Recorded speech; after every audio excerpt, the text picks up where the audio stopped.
Sola Fide is not biblical. Here's why. Sola Fide in Latin means faith alone, which Protestants try to say is the only thing we need to be justified. Protestants often use Bible verses that are misinterpreted to try to prove faith alone.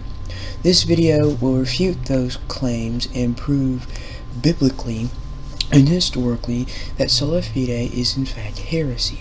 One verse they like to throw around is Galatians chapter 3 verse 6 through 8 that reads, quote, "Thus Abraham believed God, and it was accounted to him for righteousness.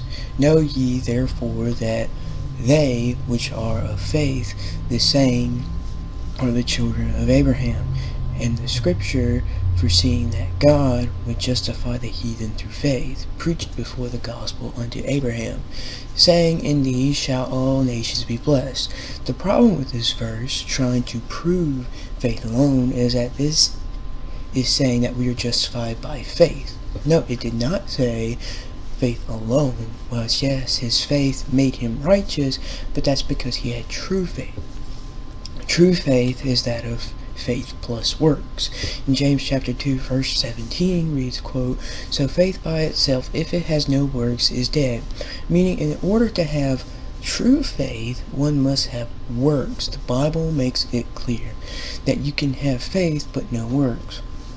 Matthew chapter 7 verse 21 reads, quote, "Not everyone who says to me, Lord, Lord, will enter the kingdom of heaven, but he who does the will of my Father who is in heaven." The people who will enter heaven and say, Lord, Lord, are the people who do the will of the Father.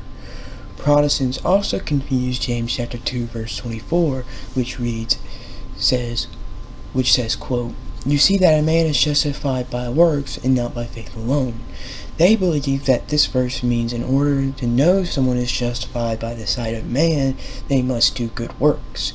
But God justifies men by faith and knows when someone is justified by faith, but they do not need works. This notion completely contradicts Revelation chapter 20 verse 12 through 15. "And I saw," quote, "and I saw small and great stand before God, and the books were opened, and another book was opened, which is the book of life. And the dead were judged out of those things which were written in the books according to their works. And the sea gave up the dead which were in it, and the death and hell delivered up the dead which were in them, and they were judged every man according to their works. And death and hell were cast into the lake of fire. This is the second death. And whosoever was not found written in the book of life has cast into the lake of fire." Faith alone has been refuted in this video, but more refutation of this heresy. There will be a part 2. Thank you for watching. God bless.